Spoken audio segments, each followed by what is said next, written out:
ಜನನೀ ಜನಕಸ್ಥತಾ ತತ್ವೋಪದೇಶಕರ್ತಾರಂ ನತ್ವಾ ಭಕ್ತಿ ಪುರಸ್ಸರಂ. ಪರಮಪೂಜ್ಯ ಪ್ರಾತಸ್ಮರಣೀಯ ಸದ್ಗುರುಗಳ ಶ್ರೀಚರಣಗಳಲ್ಲಿ ಭಕ್ತಿ ಪುರಸ್ಸರ ಪ್ರಣಾಮಗಳನ್ನು ಸಮರ್ಪಿಸಿ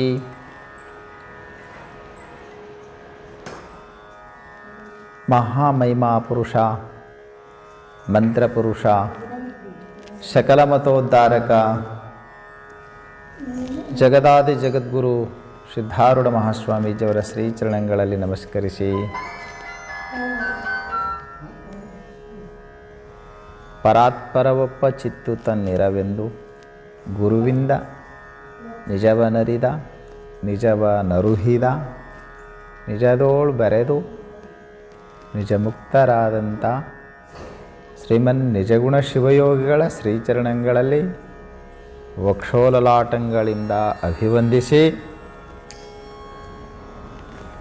ಮಹಾತ್ಮ ಬಸವಣ್ಣನವರ, ಶ್ರೀರಾಮಲಿಂಗೇಶ್ವರರ, ಜಗತ್ತಿನ ಎಲ್ಲ ಮಹಾತ್ಮರ ಅಡಿದಾವರಂಗಳಲ್ಲಿ ಅಭಿವಂದಿಸುತ್ತಾ ಶ್ರಾವಣ ಮಾಸದಲ್ಲಿ ಸಾಗಿ ಬರುತ್ತಲಿರುವ ತತ್ವಚಿಂತನೆಯಲ್ಲಿ ಪಾಲ್ಗೊಂಡಿರತಕ್ಕಂಥ ಸಮಸ್ತ ಮುಮುಕ್ಷು ವೃಂದವೇ, ನಿಮ್ಮೆಲ್ಲರಿಗೂ ಶರಣುಗಳನ್ನು ಸಲ್ಲಿಸಿ ಇವತ್ತಿನ ಚಿಂತನವನ್ನು ಆರಂಭ ಮಾಡುವ. ಮರಕ್ಕೆ ಬೇರು ಬಾಯಿ ಎಂದು ತಳಕ್ಕೆ ನೀರೆರೆದಡೆ ಮೇಲೆ ಪಲ್ಲವಿಸಿತ್ತು ನೋಡ. ಲಿಂಗದ ಬಾಯಿ ಜಂಗಮವೆಂದು ಪಡಿಪದಾರ್ಥವ ನೀಡಿದಡೆ ಮುಂದೆ ಸಕಲಾರ್ಥವ ನೀವನು. ಆ ಜಂಗಮವ ಹರನೆಂದು ಕಂಡು ನರನೆಂದು ಭಾವಿಸಿದಡೆ ನರಕ ತಪ್ಪದು ಹಣ. ಕೂಡಲ ಸಂಗಮ ದೇವ. ಈ ವಚನದಲ್ಲಿ ಲಿಂಗ ಭಕ್ತಿಗಿಂತಲೂ ಜಂಗಮ ಭಕ್ತಿ ಶ್ರೇಷ್ಠವೆಂಬುವುದನ್ನು ಬಸವಣ್ಣವರು ಸದೃಷ್ಟಾಂತಪೂರ್ವಕ ತಿಳಿಸ್ತಾ ಇದ್ದಾರೆ.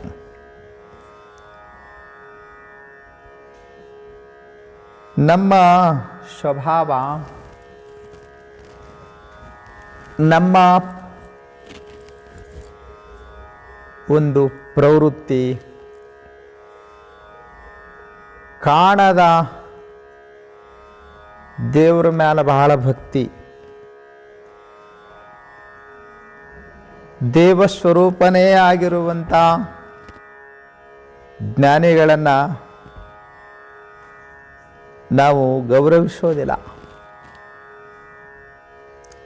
ಅದನ್ನು ಕಡ್ಕೋಳ ಮಡಿವಾಳ ಶಿವಯೋಗಿಗಳು ಭಾಳ ಸೊಗಸಾಗಿ ಹೇಳ್ತಾರೆ. ಕಲ್ಲ ಮಣ್ಣ ದೇವರೆಂದು ಪೂಜಾ ಮಾಡುವರೋ, ಭಾಳ ಬಲ್ಲಿದವರ ಕಂಡರೆ ದೂರ ದೂರ ಹಾಯುವರು. ಕಲ್ಲ ಮಣ್ಣ ಇವು ದೇವರಂತೀವಿ, ನಿರ್ಜೀವ ವಸ್ತುಗಳಿಗೆ ನಾವು ದೇವರಂತೀವಿ. ಸಜೀವ ಚೈತನ್ಯ ರೂಪರಾದಂಥ ಜ್ಞಾನಿಗಳನ್ನು ಕಂಡ್ರೆ ನಾವು ಸೇರೋದಿಲ್ಲ. ಇಲ್ಲದ ಆರೋಪವನ್ನು ಮಾಡಿ ಅವ್ರನ್ನ ನಿಂದ ಮಾಡ್ತೀವಿ. ಇವ್ರು ಯಾಕಪ್ಪ ದೊಡ್ಡವರು, ನಮ್ಮಂಗೆ ಅದಾರ ಇವರು, ಇವರೇನು ಬೇರೆ ಅದಾರ, ಇವ್ರಿಗೆ ಯಾಕೆ ಎಷ್ಟು ಗೌರವ, ನಮ್ಮಂಗೆ ಉಣ್ತಾರ, ನಮ್ಮಂಗೆ ತಿಂತಾರ. ಹಾಗೆ ನೋಡಿದ್ರೆ ನಮಗಿಂತಲೂ ಹೆಚ್ಚಿನ ಭೋಗಭಾಗ್ಯಗಳು ಇವರಲ್ಲಿ ಕಾಣ್ತೀವಿ. ಹೀಗಿರುವಾಗ ಏನು ವ್ಯತ್ಯಾಸ, ಇವರಿಗೂ ನಮಗೂ ಏನು ವ್ಯತ್ಯಾಸ? ಹಾಗೆಂದು ಬಲ್ಲ ಮಹಾತ್ಮರನ್ನು ನಾವು ತಿರಸ್ಕರಿಸ್ತೀವಿ. ಕಾಣದ ಪರಮಾತ್ಮನನ್ನು ನಾವು ಭಕ್ತಿ ಮಾಡ್ತೀವಿ.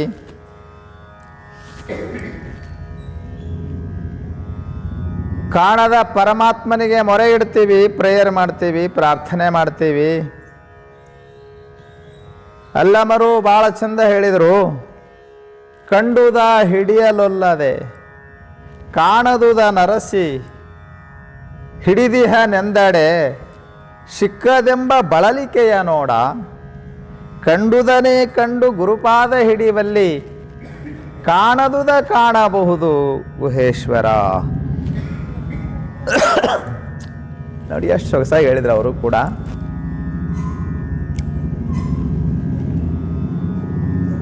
ಒಂದು ಕಾಣುವ ದೇವರು, ಇನ್ನೊಂದು ಕಾಣದ ದೇವರು. ಜ್ಞಾನಿಗಳು, ಮಹಾತ್ಮರು, ಗುರುಗಳು ಇವರೆಲ್ಲ ನಮಗೆ ತೋರಿ ಬಂದ ದೇವರು.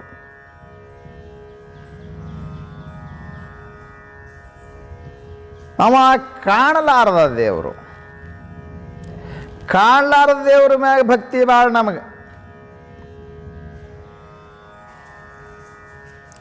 ಅಲ್ಲಿ ಭಕ್ತಿ, ಭಯ ಭಕ್ತಿ ಭಾಳ. ಸುಮ್ಮನೆ ಕೈ ಮಾಡ್ತಾನೆ ಉಪ್ಪರ ವಾಲ ಅಂತ. ಎಲ್ಲದಾನು ಉಪ್ಪರ ಮ್ಯಾಲ. ನೀನು ನೋಡಿದೆ, ನಿಮ್ಮ ಮುತ್ಯ ನೋಡ್ಯಾನ, ಯಾರು ನೋಡ್ಯಾರ? ದೇವ್ರ ಮೇಲದಾನ, ಮೇಲದಾನ ದೇವ್ರು ಎಲ್ಲ ಕಡೆ ಅದಾನ. ಎಲ್ಲ ಕಡೆ ಅದಾನ, ಆದರೆ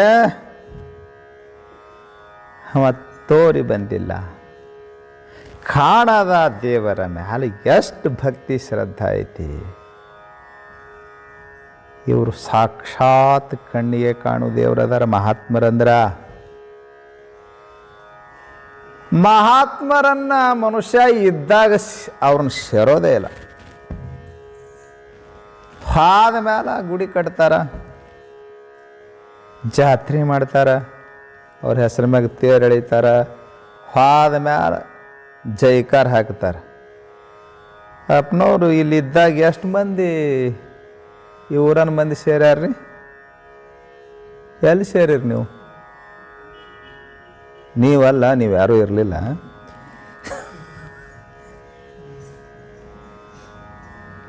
ನೀವು ಸೇರಿದ್ರ ಅವ್ರು ಯಾಕೆ ಅಷ್ಟು ದೂರ ಅಲ್ಲಿ ಹೋಗ್ತಿದ್ರು? ಇದ್ದಾಗ ನಾವು ಗೌರವಿಸೋದಿಲ್ಲ. ಆದ್ಮೇಲೆ ಅವ್ರ ಜಯಕಾರ ಹಾಕ್ತೀವಿ. ಎಲ್ಲ ಮಹಾತ್ಮರದು ಅಷ್ಟೇ. ಬಸವಣ್ಣವ್ರ ಕಲ್ಯಾಣ ಬಿಟ್ಟು ಯಾಕೆ ಹೋದ್ರಿ? ಯಾಕೆ ಹೋದರು? ಕೂಡಲ ಸಂಗಮಕ್ಕೆ ಯಾಕೆ ಹೋದರು? ಸುಮ್ಮನೆ ಇಲ್ಲೇ ಬಿಟ್ಟು ಮುಸ್ಲಾಮಕ್ಕೆ ಬರಬಾರ್ದು, ಇಲ್ಲೇ ವ್ಯವಸ್ಥೆ ಮಾಡ್ತಿದ್ವು. ಮತ್ತು ಅಲ್ಲಿಗೆ ಕೂಡಲ ಸಂಗಮಕ್ಕೆ ಹೋದ್ರು ಅವ್ರ ಕಲ್ಯಾಣ ಬಿಟ್ಟು. ಯಾಕೆ ಹೋದರು? ಇದ್ದಾಗ ಸೇರಲಿಲ್ಲ. ಈಗ ನಮ್ಮ ಬಸವಣ್ಣ, ನಮ್ಮ ಕಲ್ಯಾಣದ ಬಸವಣ್ಣ ನೋಡಿ. ಈ ಊರ ಕಲ್ಯಾಣ ಬಿಟ್ಟು ಹುಲಸೂರು ತಾಲೂಕಿನಾಗ ಹೋಗ್ತದೆ ಅಂದ್ರೆ ನಮಗೆ ಸಮಾಧಾನ ಇಲ್ಲ. ಕಲ್ಯಾಣದಾಗ ಇರ್ಬೇಕಂತೀವಿ, ಬಸವಣ್ಣವ್ರ ಕಲ್ಯಾಣದಾಗ ಇರ್ಬೇಕಂತೀವಿ. ದೂರ ಹೋದಲ್ಲೆಲ್ಲ ಬಸವನಾಡಿನಿಂದ ಬಂದವ ನಾನು ಅಂತ ಹೇಳ್ಕೊಂತಿರ್ತೀನಿ ನಾ. ಅಷ್ಟು ಹೆಮ್ಮೆ ಬಸವಣ್ಣವ್ರ ಹೆಸರು ಹೇಳ್ಕೊಳ್ಳಿಕ್ಕೆ. ಇದ್ದಾಗ ಯಾರು ಸೇರಿದ್ರು? ಒಂದಿಷ್ಟು ಜನ ಸಪೋರ್ಟ್ ಮಾಡಿದರೆ ಅವ್ರು ಬಿಟ್ಟು ಹೋಗ್ತಿರ್ಲಿಲ್ಲ.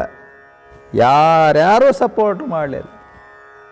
ಹಾಗಂತ ತಿಳ್ಕೊಂಡಾನೆ ಇಂಥ ಅನುಭವ ಮಂಟಪವನ್ನು ಕಟ್ಟಿ, ಕಲ್ಯಾಣ ಸಾಮ್ರಾಜ್ಯವನ್ನು ಕಟ್ಟಿ, ಇದೆಲ್ಲ ಬಿಟ್ಟು ಹೋಗ್ಬೇಕಾದ್ರೆ ಎಷ್ಟು ನೋವು ಅನಿಸಿರಬೇಕು ಅಂತ ನಮಗನಿಸ್ತದ. ಅವ್ರಿಗೇನು ನೋವು ಅನಿಸಿಲ್ಲ. ಯಾಕೆ? ಮಾಡುವಂತಿರಬೇಕು, ಮಾಡದಂತಿರಬೇಕು, ಮಾಡುವ ಮಾಠದಲ್ಲಿ ತಾನಿಲ್ಲದಿರಬೇಕು. ಇದು ಅವ್ರ ಸಿದ್ಧಾಂತ. ಅವರೇ ಹೇಳಿದ ಮಾತಿದು. ಇದೆಲ್ಲ ನಾನು ಮಾಡಿದೆ ಎಂಬ ಅಹಮಿಲ್ಲ. ನಾವು ಒಂದು ಸ್ವಲ್ಪ ಮಾಡ್ತೀವಿ, ನಾ ಮಾಡಿದೆ ನನ್ನಿಂದ ಆಯಿತು. ನಾವು ಭಾಳ ಹಚ್ಕೊಂತೀವಿ. ಹೊರಗೆ ಹಾಕಿದ ಕೂಡಲೇ ಹೋಳಿ ಹುಣ್ಣಿಮೆ ಮಾಡ್ತೀವಿ. ಮಗ ಹೊರಗೆ ಹಾಕಿದ ಕೂಡಲೇ ಇವಂದು ಹೋಳಿ ಹುಣ್ಣಿಮೆ ಶುರು ಆಗ್ತದೆ. ಯಾಕ? ನಾ ಮಾಡಿದೆ ಎಂಬ ಕರ್ತೃತ್ವದ ಅಭಿಮಾನದಿಂದ ಮಾಡ್ತಿರ್ತಾನೆ. ಆದ್ದರಿಂದ ಇವನಿಗೆ ತೊಂದರೆ ಕೊಡ್ತದೆ. ಮಹಾತ್ಮರು ಕರ್ತೃತ್ವದ ಅಭಿಮಾನವನ್ನು ಇಟ್ಕೊಂಡು ಮಾಡೋದಿಲ್ಲ. ನಿಷ್ಕಾಮದಿಂದ ಮಾಡ್ತಾರೆ. ಅಂತೆಯೇ ಅವರು ಮಾಡಿದ ಕಾರ್ಯ ನಿಷ್ಕಾಮ ಕರ್ಮ ಅಂತ ಹೇಳಿಸಿಕೊಳ್ಳುತ್ತದೆ. ಗೀತಾ ಇಡೀ ಭಗವದ್ಗೀತೆ ತುಂಬ ಶ್ರೀಕೃಷ್ಣ ಹೇಳಿರುವಂಥದ್ದು ಏನು? ನಿಷ್ಕಾಮನೆಯಿಂದ ಕರ್ತವ್ಯವನ್ನು ನಿರ್ವಹಿಸು. ನನ್ನದು ಹೇಳಿಕೊಂಡಿಲ್ಲ. ಇವತ್ತು ನಾನು ಹೇಳಿಕೊಂಡಿರೋದೇನು? ಮಹಾತ್ಮರನ್ನು, ಮಹಾಪುರುಷರನ್ನು ಜನ ಅವರಿಗಿದ್ದಾಗ ಗೌರವಿಸೋದಿಲ್ಲ. ಬಸವಣ್ಣವರು ನಮಗೆ ಸದೃಷ್ಟಾಂತಪೂರ್ವಕ ಇವತ್ತ ಮಹಾತ್ಮರನ್ನು ಗೌರವಿಸ್ರಪ್ಪ, ಮಹಾತ್ಮರನ್ನು ಹಚ್ಕೊಡ್ರಿ. ಮಹಾತ್ಮರ ಕೃಪಾಶೀರ್ವಾದಕ್ಕೆ ಪಾತ್ರರಾದರೆ ನಿಮ್ಮ ಜನ್ಮ ಸಫಲ ಆಗ್ತದೆ. ಮಹಾತ್ಮ ತೃಪ್ತನಾದರೆ ಪರಮಾತ್ಮ ತೃಪ್ತನಾಗ್ತಾನೆ. ಆ ಮಾತನ್ನು ದೃಷ್ಟಾಂತಪೂರ್ವಕ ಹೇಳಿಕೊಂಡಿದ್ದಾರೆ. ಇವತ್ತು ಚಲೋ ದೃಷ್ಟಾಂತ ಹೇಳ್ತಾರೆ ನೋಡ್ರಿ. ಮರಕ್ಕೆ ಬೇರು ಬಾಯಿ ಎಂದು ತೊಳಕ್ಕೆ ನೀರೆರೆದಡೆ ಮೇಲೆ ಪಲ್ಲವಿಸಿತ್ತು ನೋಡ. ಈ ಮರದ ಬಾಯಿ, ವೃಕ್ಷದ ಬಾಯಿ, ಗಿಡಗಳ ಬಾಯಿ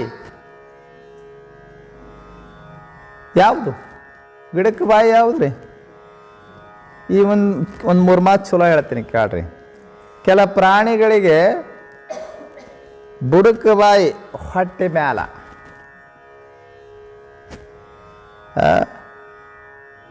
ಈ ವೃಕ್ಷಾದಿಗಳಿಗೆ ಬಾಯಿ ಬುಡಕ.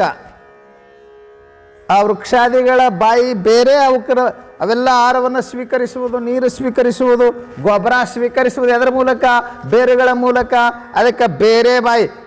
ಬಾಯಿ ಬುಡಕ, ಹೊಟ್ಟಿ, ಕಾಂಡ, ಕೊಲ್ಲೆ ಎಲ್ಲ ಮ್ಯಾಲ. ಬಾಯಿ ಬುಡಕ, ಹೊಟ್ಟೆ ಮ್ಯಾಲ. ನಿಮ್ಮೂ ಎಲ್ಲ ಬಾಯಿ ಮ್ಯಾಲ. ನೋಡ್ಕೊಡ್ರಿ ಮತ್ತೆ ಆ ಕಡೆ ಹೆಂಗೆ ಸಂಶಯ ಇದ್ರೆ ನೋಡ್ಕೊಡ್ರಿ. ಬಾಯಿ ಮ್ಯಾಲ, ಹೊಟ್ಟೆ ಕೆಳಗ. ಇನ್ನು ಕೆಲ ಜೀವಿಗಳದ್ದು ಹಿಂಗಿದೆ ಸಮಾನ. ಪ್ರಾಣಿಗಳದೆಲ್ಲ ಹೆಂಗೈತೆ ನೋಡ್ರಿ, ಹೊಟ್ಟೆ ಬಾಯಿ ಸಮ. ಬಾಯಿ ಕೆಳಗಿದ್ದ ಜೀವಿಗಳ ಕನಿಷ್ಠ, ಬಾಯಿ ಮ್ಯಾಲಿದ್ದ ಜೀವಿಗಳು ಶ್ರೇಷ್ಠ. ಇವು ಮಧ್ಯಮ. ಪಶು ಪಕ್ಷಿಗಳು ಮಧ್ಯಮ ಜೀವಿಗಳು. ಮನುಷ್ಯ ಶ್ರೇಷ್ಠ. ಯಾಕ? ಬಾಯಿ ಮ್ಯಾಲ ಐತಿ, ತಲೆ ಮ್ಯಾಲ ಐತಿ. ವೃಕ್ಷದ ಬಾಯಿ ಬೇರ. ಅದು ಉದಾಹರಣೆ ಕೊಟ್ಟರವರು. ಮರಕ್ಕೆ ಬೇರು ಬಾಯಿ ಎಂದು ತಳಕ್ಕೆ ನೀರೆರೆದಡೆ ಮೇಲೆ ಪಲ್ಲವಿಸಿತ್ತು ನೋಡ. ನೀವು ಆ ವೃಕ್ಷ ಪೋಷಣೆ ಮಾಡ್ಬೇಕಂದ್ರೆ ಏನು ಮಾಡ್ತೀರಿ? ನೀವಿನ ಮೇಲೆಲ್ಲರೂ ಒಂದು ಕೆಲಸ ಮಾಡ್ರಿ. ಪ್ರತಿ ವರ್ಷ ನಿಮ್ಮ ಬರ್ತಡೆಗೆ ಒಂದೊಂದು ವೃಕ್ಷ ಹಚ್ಚಿ ಅವನು ಬೆಳೆಸ್ತಾ ಬನ್ನಿ. ಇವತ್ತು ಹಸಿರೆಲ್ಲ ಹಾಳಾದದ್ದಕ್ಕೆ ಮಳೆಗಾಲದಲ್ಲಿಯೂ ಎಂಥ ಕೆಟ್ಟ ಬಿಸಿಲು ನೋಡ್ತಿರಿಲ್ಲ. ನನಗೆ ಈ 15 ದಿವಸದ ಹಿಂದೆ ಇದು ಯಾವ ಕಾಲ ಅಂತ ಡೌಟ್ ಬಂದಿತ್ತು ನನಗೆ. ಏನು ಬಿಸಿಲು! ಪ್ರಕೃತಿಯಲ್ಲಿ ಎಷ್ಟು ವ್ಯತ್ಯಾಸ ಆದದ್ದನ್ನು ನಾವು ಕಾಣಲೇ ಇಲ್ಲ. ಯಾಕೆ ಅಂದರೆ ಮನುಷ್ಯ ಪ್ರಕೃತಿಯ ಮೇಲೆ ಭಾಳ ಅನ್ಯಾಯ ಮಾಡ್ತಾ ಇದ್ದಾನೆ. ಗಿಡಗಳನ್ನೆಲ್ಲ ಕಡಿದು ಹಾಕ್ತಾ ಇದ್ದಾನೆ. ವೃಕ್ಷಗಳನ್ನು ಬೆಳೆಸಬೇಕು, ವೃಕ್ಷ ಪಾಲನಾ ಪೋಷಣ ಮಾಡಬೇಕು. ನೀವು ವೃಕ್ಷಗಳನ್ನು ಪಾಲನಾ ಮಾಡ್ಬೇಕಂದ್ರೆ ಏನು ಮಾಡ್ತೀರಿ? ನೀರು ಹಾಕ್ತಿರಿಲ್ಲ. ನನ್ನ ಕತೆ ಹೇಳಿ ಭಾರಿ ಮಜಾ ಐತಿ ಕತೆ. ಚೀನಾ ದೇಶದೊಳಗಾಗಿ ಹೋದ್ನಲ್ಲ ಮಾವೋ ಸೆತುಂಗ್, ಜಗತ್ ಪ್ರಸಿದ್ಧ ಮನುಷ್ಯ.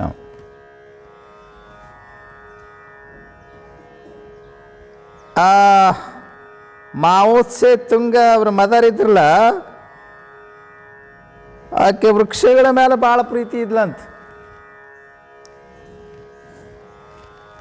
ಮನೆಯ ಕಂಪೌಂಡದ ಒಳಬಾಜು ಅನೇಕ ವೃಕ್ಷಗಳನ್ನು ನೆಟ್ಟಿದ್ಲು.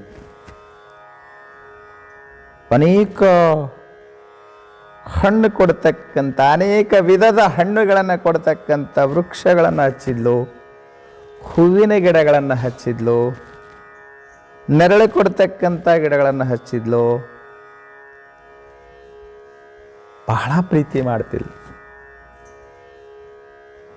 ನೀವು ಮಕ್ಕಳನ್ನ ಎಷ್ಟು ಪ್ರೀತಿ ಮಾಡ್ತಿರಲ್ಲ ಅಷ್ಟೇ ಪ್ರೀತಿ ಮಾಡ್ತಿಲ್ಲ. ಸಾಲ ಮರದ ತಿಮ್ಮಕ್ಕನ ಕತೆ ಕೇಳಿರೆ, ಸಾಲು ಸಾಲಾಗಿ ಮರಗಳನ್ನು ಹಚ್ಚಿ ಮಕ್ಕಳಂತೆ ಪೋಷಿಸಿದ್ಲು ಅಂತ ತಿಳ್ಕೊಂಡು ಇವತ್ತು ನೋಡಿ ನಾಡಿನಲ್ಲಿ ಹೆಸರಾಗಿದ್ದಾಳೆ ಆಕೆ. ಹಾಗೆ ಈ ಮಾವೋ ಸೆತುಂಗ್ ಇದ್ರಲ್ಲ, ಅವ್ರ ಹೆಸರೇನೋ ಮರೆತೆ, ಅವರ ತಾಯಿ ಹೆಸರು. ಅವರು ವೃಕ್ಷಗಳನ್ನು, ಮರಗಳನ್ನು, ಗಿಡಗಳನ್ನು ಭಾಳ ಪ್ರೀತಿ ಮಾಡ್ತಿದ್ರು. ಒಮ್ಮೆ ಅವರಿಗೆ ಆರೋಗ್ಯ ತಪ್ಪಿತು. 15 ದಿನ ಹಾಸ್ಪಿಟಲ್ದಲ್ಲಿ ಉಳಿಯುವಂಥ ಪ್ರಸಂಗ ಬಂತು. ತಾಯಿಯ ಆರೈಕೆನ ಮಾಡ್ತಿದ್ದ ಮಗ. ತಾಯಿ ಹೇಳಿಲ್ಲಂತ, ನನಗೆ ಅಷ್ಟೇ ಕಷ್ಟ ಆಗಲಿ ಮಗ, ನನ್ನ ಯೋಗಕ್ಷೇಮ ನಾನು ಮಾಡ್ಕೊತೀನಿ, ನೀ ನನ್ನ ಮೇಲೆ ಭಾಳ ಪ್ರೀತಿ ತೋರಿಸುವ ಮಗನೇ ಅಂತ ಆದರೆ ನೀನು ಆ ವೃಕ್ಷಗಳನ್ನು ಸಂರಕ್ಷಣೆ ಮಾಡು, ಅವುಗಳ ಸೇವಾ ಮಾಡು, ನನ್ನ ಸೇವಾ ಮಾಡ್ದಂಗೆ ಆಗ್ತದೆ. ಅವನು ಭಾಳ ಚಂದ ಜೋಪಾನ ಮಾಡಬೇಕಪ್ಪ. ನಾ ಆರೋಗ್ಯ ಮರಳಿ ಆರೋಗ್ಯವನ್ನು ಪಡೆದು ಮರಳಿ ಬರುವ ಪರ್ಯಂತರ ನೀನು ಈ ವೃಕ್ಷವನ್ನು ಪಾಲನಾ ಮಾಡಬೇಕಂತ ಹೇಳಿ ಮಗನ ಕೈ ಮೇಲೆ ಕೈ ಹಾಕ್ಸ್ಕೊಂಡು ಹಾಸ್ಪಿಟ್ಲಿಗೆ ಹೋಗಿಲ್ಲಂತೆ. ನಮ್ಮವ್ವ ಎಷ್ಟು ಪ್ರೀತಿಯಿಂದ ಹೇಳಿದಾಳೆ, ನಮ್ಮಮ್ಮಿ ಈ ವೃಕ್ಷಗಳನ್ನು ಎಷ್ಟು ಪ್ರೀತಿಯಿಂದ ಸಲುವಿದ್ದಾಳೆ, ನಾನು ಇವುಗಳ ಸೇವಾ ಮಾಡಬೇಕಂತ ಹೇಳಿ ಅವ ದಿವಸ ಗಿಡಗಳ ಮೇಲೆ ದೂಸು ಬಿದ್ದದ್ದನ್ನು ಜಾಡ್ಸಾವ. ಎಲಿ ಒಂದೊಂದು ಎಲಿ ಸತ್ಯಕ್ಕ ಏನ್ರಿ ಕ್ಲೀನ್ ಇಡ್ಬೇಕಂತ ಹೇಳಿ ಬಟ್ಟೆ ತೊಗೊಂಡು ಒರೆಸಾವ. ಬರೀ ಇದನ್ನೇ ಮಾಡ್ದ.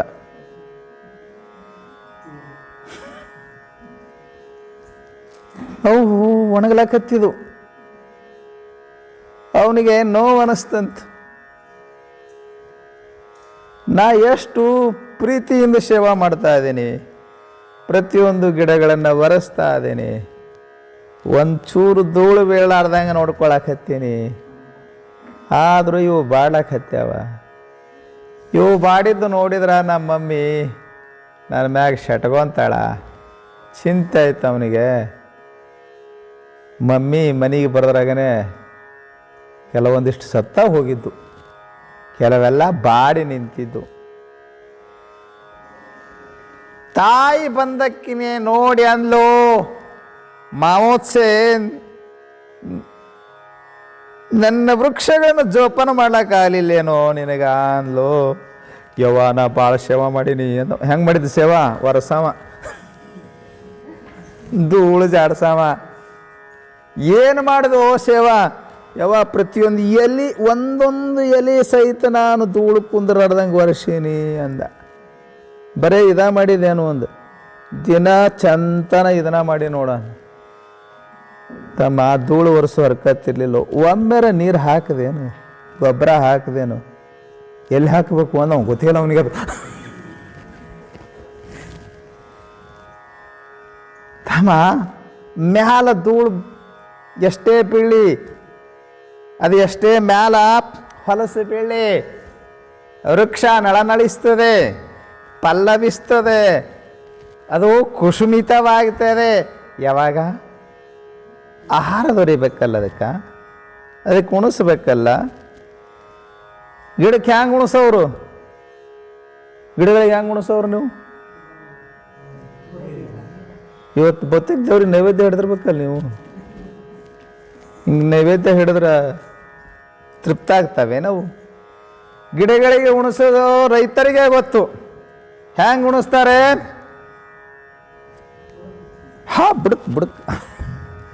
ಬುಡಕ್ಕೆ ನೀರು ಹಾಕಬೇಕು, ಬಡ್ಡಿಗೆ ಗೊಬ್ಬರ ಹಾಕಬೇಕು. ಬಡ್ಡಿಗೆ ನೀರು ಹಾಕಿದ್ರೆ ಅದು ವೃಕ್ಷ ಪ್ರಫುಲ್ಲಿತವಾಗಿ ಬೆಳೀತದೆ. ಅದನ್ನು ಹೇಳಿದರೆ ಬಸವಣ್ಣವರು, ಮರಕ್ಕೆ ಬೇರು ಬಾಯೆಂದು ತಳಕ್ಕೆ ನೀರೆರೆದಡೆ ಮೇಲೆ ಪಲ್ಲವಿಸಿತ್ತು ನೋಡ. ಕೆಳಗೆ ನೀರು ಹಾಕಿದ್ರ, ಬಡ್ಡಿಗೆ ನೀರು ಹಾಕಿದ್ರ, ಅದರ ಬೇರುಗಳೇ ಅದರ ಬಾಯಿ. ಆ ಮೂಲಕ ಅದು ಆಹಾರವನ್ನು ಸ್ವೀಕರಿಸ್ತದೆ. ನೀವು ಮ್ಯಾಲೆ ಮ್ಯಾಲೆ ನೀರು ಸಿಂಪಡಿಸಿದ್ರ ಅದೇನು ಕೆಲಸಕ್ಕೆ ಬರೋದಿಲ್ಲ. ಇವನು ದಿವಸ ನೀರು ಸಿಂಪಡಿಸವ, ಎಲ್ಲ ಸ್ವಚ್ಛ ವರ್ಷ ಇಡವ, ಅವು ಸತ್ಯವಾದು. ಹಾಗೆ ಬುಡಕ್ಕೆ ನೀರು ಹಾಕಿದ್ರ, ಬೇರಿಗೆ ನೀರು ಹಾಕಿದ್ರ ಮರ ಹೆಂಗೆ ಪ್ರಫುಲ್ಲಿತ ಆಗ್ತದೋ ಇದನ್ನು ದೃಷ್ಟಾಂತ ಕೊಟ್ಟರವರು. ಲಿಂಗದ ಬಾಯಿ ಜಂಗಮವೆಂದು ಪಡಿ ಪದಾರ್ಥವ ನೀಡಿದಡೆ. ಮರದ ಬಾಯಿ ಬೇರಾದ್ರ ಪರಮಾತ್ಮನ ಬಾಯಿ ಮಹಾತ್ಮರಾಗಿದ್ದಾರೆ. ಜಂಗಮದ ಬಾಯಿ, ಜಂಗಮವೇ ಲಿಂಗದ ಬಾಯಿಯಾಗಿದೆ. ನೀವು ದೇವ್ರಿಗೆ ಉಣಿಸ್ಬೇಕಂತಿರೋದಿಲ್ಲ, ದೇವ್ರಿಗೆ ನೈವೇದ್ಯ ಹಿಡಿತೀರಲ್ಲ, ಸುಮ್ಮ ಅಮಾಶಿಗೊಮ್ಮೆ ಹಿಡಿತಿರಲ್ಲ. ದೇವರಿಗೆ ನೈವೇದ್ಯ ಹಿಡಿಯೋ ಹೋಳಿಗೆ ಸ್ಪೆಷಲ್ ಮಾಡಿರ್ತಾರೆ. ಅವನು ದೇವ್ರ ಸಲುವಾಗೇ ಮಾಡೋದವು. ಒಂದು ಮನೆಗೆ ಹೋಗಿದ್ನ ಪ್ರಸಾದಕ್ಕೆ, ದೊಡ್ಡ ಶ್ರೀಮಂತರವ್ರು. ಅವ್ರ ಹೆಸರು ಹೇಳೋದು ಬೇಡ, ನೀವು ಅವ್ರಿಗೆ ಫೋನ್ ಮಾಡಿದ್ರೆ ಮತ್ತೆ ನಮ್ಮ ಹೋಗಿ ಅವ್ರು ಊಟಕ್ಕೆ ಕರೆಯಂಗಿಲ್ಲ ನಮಗೆ. ಹಿಂಗಾಗಿ ದೊಡ್ಡ ಶ್ರೀಮಂತರವ್ರು. ಊಟಕ್ಕೆ ಕುಂತೀವಿ ನಾವು. ಅದು ಮುದುಕಿ, ಗೌಡ್ರ ಮುದುಕಿ. ದೇವ್ರ ಹೋಳಿಗೆ ಎಲ್ಲ ಅದಾವ, ದೇವ್ರ ಹೋಳಿಗೆ ಎಲ್ಲ ಅದಾವ ಅಲ್ಲಕತ್ತಿಲ್ಲ. ನಾನಂದೆ ಮತ್ತೆ ನಮಗೆ ನೀಡಿದೇನು ದೇವಿನ ಹೋಳಿಗೆ, ಏನು ದೇವ್ರು ಅವು ಎಂಥವು ಇರಬೇಕು, ಹ್ಯಾಂಗಿರ್ಬೇಕಂತ ಹೇಳಿ ನಾ ಅಬ್ಸರ್ವ್ ಮಾಡ್ತಾ ಇದ್ದೆ. ಸೊಸಿ ತಗೊಂಡು ಬಂದ್ಲು ದೇವ್ರ ಹೋಳಿಗೆ. ಅವು ಇಟ್ಟಿಟಿ ಅದಾವು, ಇಲ್ಲಿ ಕಿವಿ ಮುದ್ದ ಮಾಡ್ತಿರಲ್ಲ ದೇವ್ರ ಸಲುವಾಗಿ. ದೇವ್ರಂತಾನ ನೀವು ಉಣ್ಬೇಕಾದ್ರೆ ಹದಡಿ ಪಿಂಡ್ ಹಿಂಗೆ ಮಾಡಿ ಬಂತ.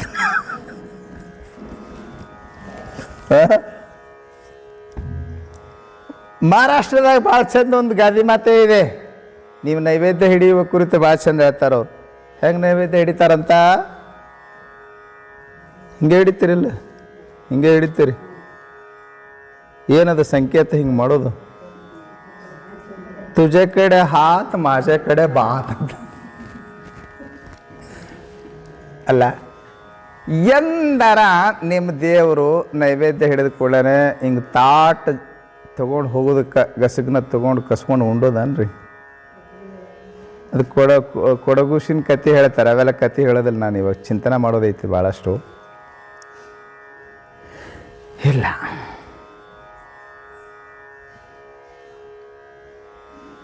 ಯಾವ ದೇವರು ಉಂಡಿಲ್ಲ. ಆ ದೇವ್ರು ಉಣ್ಬೇಕಾಗಿತ್ತು ಅಂತಂದರೆ ದೇವನು ತೃಪ್ತನಾಗಬೇಕಂದ್ರೆ ಏನು ಹೇಳ್ತಾ ಇದ್ದಾರೆ? ಜ್ಞಾನಿಗಳ ಸಂತೃಪ್ತಿ ಮಾಡ್ರಿ, ಮಹಾತ್ಮರ ಸಂತೃಪ್ತಿ ಮಾಡ್ರಿ. ಜಂಗಮ ಅಂದರೆ ಏನದನ್ನೇ ಬಿಡಿಸೋದನ್ನು ನಾನು ಜಂಗಮ ಪದವನ್ನು. ಇನ್ನೊಂದು ಅರ್ಥ ಇದೆ. ಜಂಗಮ ಅಂದರೆ ಅದಕ್ಕೆ ಶಬ್ದಶಃ ಅರ್ಥ ಏನು ಅಂತ ಕೇಳಿದ್ರೆ ಗತಿಶೀಲವಾದದ್ದು ಜಂಗಮ ಅಂತ ಹೇಳಿಸಿಕೊಳ್ತದೆ. ಸಂಸ್ಕೃತ ಪದ ಅದು ಜಂಗಮ. ಇದೀಗ ತಾನೇ ನಾನು ವ್ಯುತ್ಪತ್ತ್ಯಾರ್ಥ ಏನಾಗ್ಬೋದು ಅಂಥೇಳಿ ಜಂಗಮ ಪದದ ವ್ಯಾಖ್ಯಾನವನ್ನು ನೋಡಿದೆ ನಾನು. ಜಂಗಮ ಎಂಬ ಪದಕ್ಕೆ ಅಸ್ಥಾವರ ಜಂಗಮ ಅಂತ ಬರೆದಿದ್ದಾರೆ. ಗತಿಶಕ್ತಿ ವಿಶಿಷ್ಟ ಜಂಗಮ ಅಂತ ಅರ್ಥ ಬರೆದಿದ್ದಾರೆ. ಚರಿಷ್ಣು ಜಂಗಮ. ಮೂರ್ನಾಲ್ಕು ನಮ್ನಿ ಹೇಳ್ದನ ಈಗಾಗಲೇ. ಏನೇನಂತ? ಅಸ್ಥಾವರ ಜಂಗಮ. ಒಂದು ಸ್ಥಾವರ, ಇನ್ನೊಂದು ಜಂಗಮ. ಇದ್ದಲ್ಲೇ ಇರುವುದಕ್ಕೆ ಸ್ಥಾವರ ಅಂತಾರ, ಚಲನವಲನ ಮಾಡುವಂಥದ್ದಕ್ಕೆ ಜಂಗಮ ಅಂತಾರ. ಈ ಮೊಬೈಲ್ ಐತಲ್ಲ, ಈ ಮೊಬೈಲ್ ಅಂದ್ರೆ ಇದು ಇಂಗ್ಲೀಷರ ಅನ್ರಿ ಅಥವಾ ಅವ್ರು ಏನೋ ಒಂದು ಹೆಸರಿಟ್ರ ಅಂತ ತಿಳ್ಕೊಳ್ರಿ. ಕನ್ನಡದಾಗ ಏನು ಅನ್ಬೇಕು? ಏನಂತೀರಿ ಕನ್ನಡದಾಗ? ಇದು ಕನ್ನಡದಾಗ ಏನಂತಾರೆ ಗೊತ್ತದ ನಿಮ್ಗೆ? ನೆನಪಿಟ್ಕೊಳ್ರಿ. ಕನ್ನಡಿಗರು ಒಂದಿಷ್ಟು ಕನ್ನಡ ಕಲೀರಿ, ನಿಮ್ಗೆ ಗೊತ್ತೇ ಇಲ್ಲ. ಏನಂತಾರ?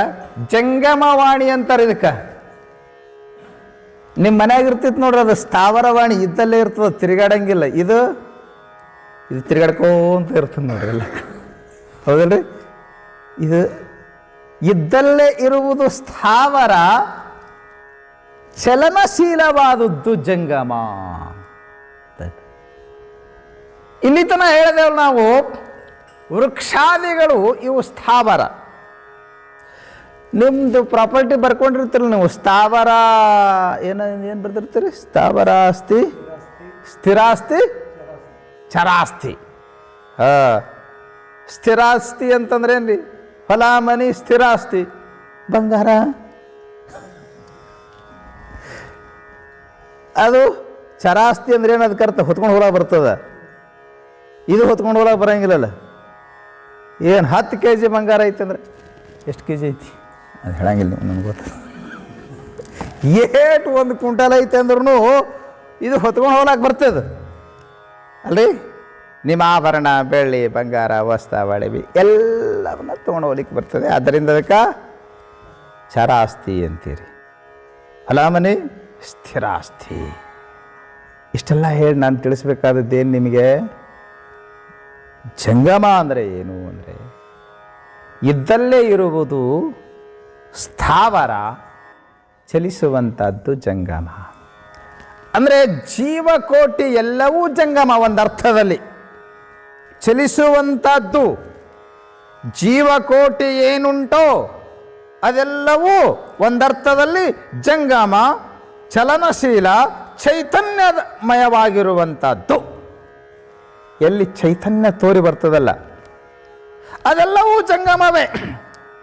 ಜೀವರಾಶಿಗಳೆಲ್ಲ ಜಂಗಮವೇ.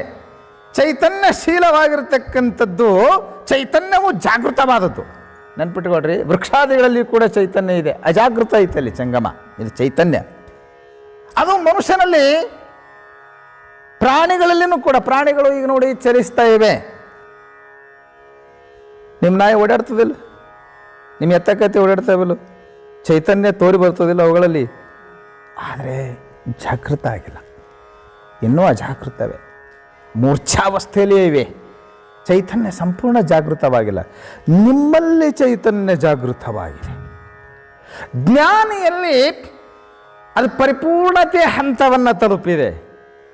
ನಾವು ಜ್ಞಾನಿಗೇನೇ ವಿಶೇಷವಾಗಿ ಜಂಗಮ ಅಂತ ಯಾಕೆ ನಾವು ಹೇಳ್ತೀವಿ ಅಂತ ಕೇಳಿದ್ರೆ, ಚೈತನ್ಯ ಅವನಲ್ಲಿ ಪರಿಪೂರ್ಣವಾಗಿ ಜಾಗೃತವಾಗಿದೆ. ಆ ದೃಷ್ಟಿಯಲ್ಲಿ ನೋಡಿದರೆ ನಾವೆಲ್ಲರೂ ಜಂಗಮರೇ. ಯಾಕಂದ್ರೆ ನಮ್ಮಲ್ಲಿ ಅರಿವು ಎಂಬತಕ್ಕಂಥದ್ದು ಇನ್ನುಳಿದ ಪ್ರಾಣಿಗಿಂತಲೂ ವಿಶಿಷ್ಟಮಯವಾಗಿದೆ. ಚೈತನ್ಯ ಜಾಗೃತವಾಗಿದೆ. ಆದರೆ ಒಬ್ಬ ಜ್ಞಾನಿ ಚೈತನ್ಯವನ್ನು ಏನು ಅನುಭವಿಸಿದ್ದಾನಲ್ಲ, ಎಷ್ಟು ಜಾಗೃತನಾಗಿದ್ದಾನಲ್ಲ, ಅಷ್ಟು ಜಾಗೃತ ನಾವಲ್ಲ. ಅಂತೆಯೇ ಉಪನಿಷತ್ತು ಉತ್ತಿಷ್ಠತ ಜಾಗೃತ ಜಾಗೃತ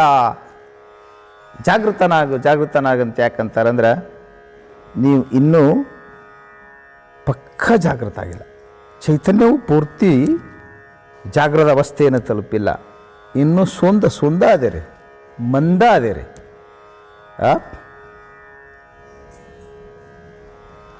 ಆದ್ದರಿಂದ ಒಂದರ್ಥದಲ್ಲಿ ನಾವೇನು ಹೇಳ್ತೀವಿ, ಜಂಗಮ ಅಂದರೆ ಚಲನಶೀಲವಾಗಿರ್ತಕ್ಕಂಥ ಸಮಾಜ, ಹಸಿದ ಸಮಾಜ. ಅಂಥ ಹಸಿದ ಸಮಾಜಕ್ಕೆ ನೀವು ತೃಪ್ತಿ ಮಾಡಿದರೆ ಆ ಪರಮಾತ್ಮ ತೃಪ್ತನಾಗ್ತಾನೆ ಒಂದರ್ಥ. ಅದಕ್ಕಿಂತಲೂ ವಿಶಿಷ್ಟವಾಗಿ ಒಬ್ಬ ಜ್ಞಾನಿ, ಜಂಗಮ ಅಂತಂದರೆ ಸಂಪೂರ್ಣ ಜಾಗೃತನಾದಂಥ ಜ್ಞಾನಿ, ಅವನಿಗೆ ತೃಪ್ತಿ ಮಾಡಿದ್ರ ಪರಮಾತ್ಮ ತೃಪ್ತನಾಗ್ತಾನೆ. ಅದನ್ನು ಹೇಳಿದರೆ ಬಹಳ ಚಂದ. ಏನಂತ, ಲಿಂಗದ ಬಾಯಿ ಜಂಗಮವೆಂದು ಪಡಿಪದಾರ್ಥವ ನೀಡಿದರೆ,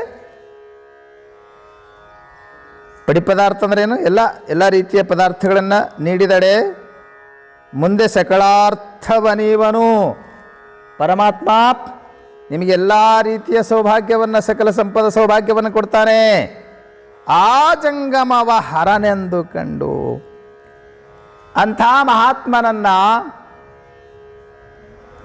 ಹರ ದೇವರು ಅಂತ ಭಾವಿಸಿ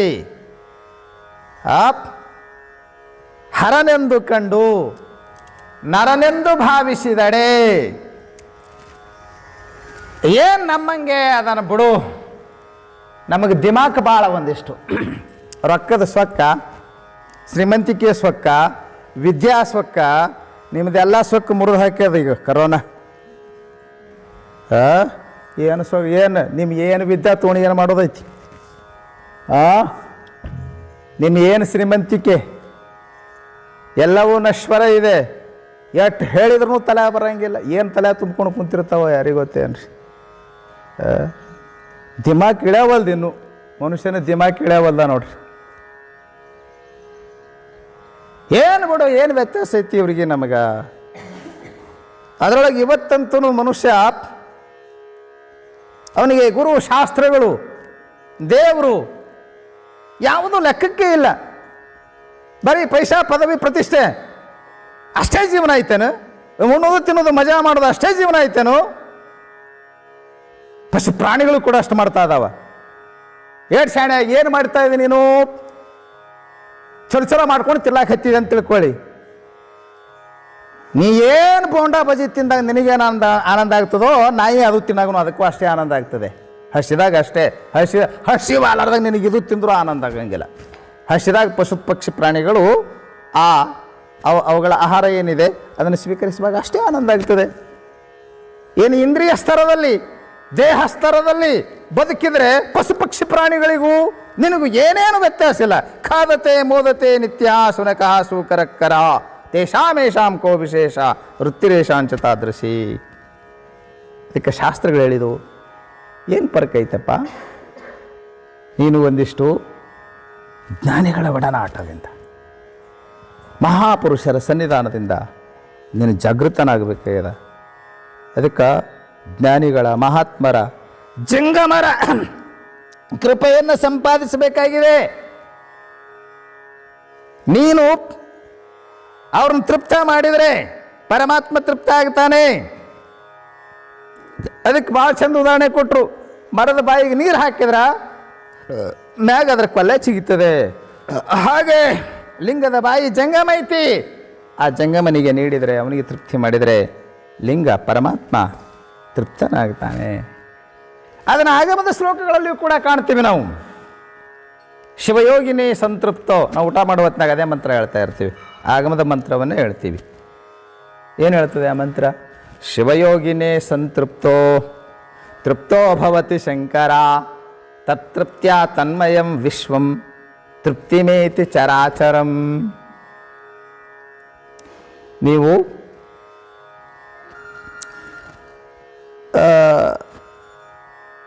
ಊರಿಗೆ ಊಟ ಹಾಕಿಸ್ತೀರಲ್ಲ,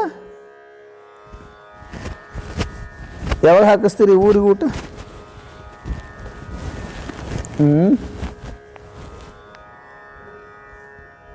ನಮ್ಗೆ ಬಂದು ಹೇಳ್ತಿರ್ತಾರೆ ಬಾ, ಇನ್ನೂ ಭಾಳ ಮಜಾ ಹೇಳ್ತಿರ್ತಾರೆ. ತಲಬಾಗಿಲಿಗೆ ಇದು ಏನ್ರಿ, ತಲಬಾಗಿಲಿಗೆ ಇದು ಕೊಡ್ತಾರಂತ. ಏನು ನೀವೇನೋ ಒಂದು ಶಬ್ದ ಬಳಸ್ತಾರೆ, ಅದನ್ನು ನೆನಪಿಸ್ಕೊಳಕತ್ತೀನಿ. ಈ ಕಡೆದು ಅದನ್ನ ನೆನಪಾಗದು ನನಗೆ. ದಾವತ್. ತಲಬಾಗಿಲಿಗೆ ಭಿನ್ನ. ಮನೆಯವ್ರು ಎಲ್ಲರೂ ಬರಬೇಕು, ಊರನವ್ರು ಎಲ್ಲರೂ ಬರಬೇಕು. ಊರಿಗೆ ಊಟ ಹಾಕ್ತಾರೆ. ಯಾರಿಗೆ ಊರಿಗೆ ಊಟ ಕೊಡ್ತಾರೆ? ಭಾಳ ದೊಡ್ಡ ಶ್ರೀಮಂತರು ಅದಾರ ಅಂದರೆ ಊರಿಗೆ ಊಟ ಹಾಕಿಸಿ ಮದುವೆ, ಮಗನ ಮದುವೆ ಮಾಡ್ತಾರೆ, ಮಗಳ ಮದುವೆ ಮಾಡ್ತಾರೆ, ಊರಿಗೆ ಊಟ ಹಾಕ್ತಾರೆ. ಈಗ ಮೊನ್ನೆ ಕೆಲವರು ಇಡೀ ತಾಲೂಕ ಪರ್ಯಂತರ ತಿಂಗಳಾಗುವಷ್ಟು ಊಟ ಕೊಟ್ಟರು. ಬೇಕಾದ್ರೆ ನೀವು ಇಂಡಿಯಾ ತುಂಬ ಇರುವಂಥ ಜನಗಳಿಗೂ ಊಟ ಕೊಡ್ಬೋದು. ಅಂದಾಜು ಎಷ್ಟು ಖರ್ಚು ಹಚ್ಬೋದು ಅಂತೀರಿ? ಹೈರಾಣ ಐತೆ, ಆಗೋ ಮಾತಲ್ಲ.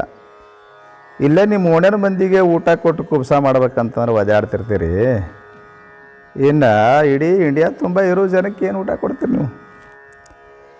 ಬರೀ ಇಂಡಿಯಾ ಅಲ್ಲ, ಅವರಂತಾರೆ. ನಿನಗೊಂದು ಉಪಾಯ ಹೇಳ್ತೀನಿ ನಾನು.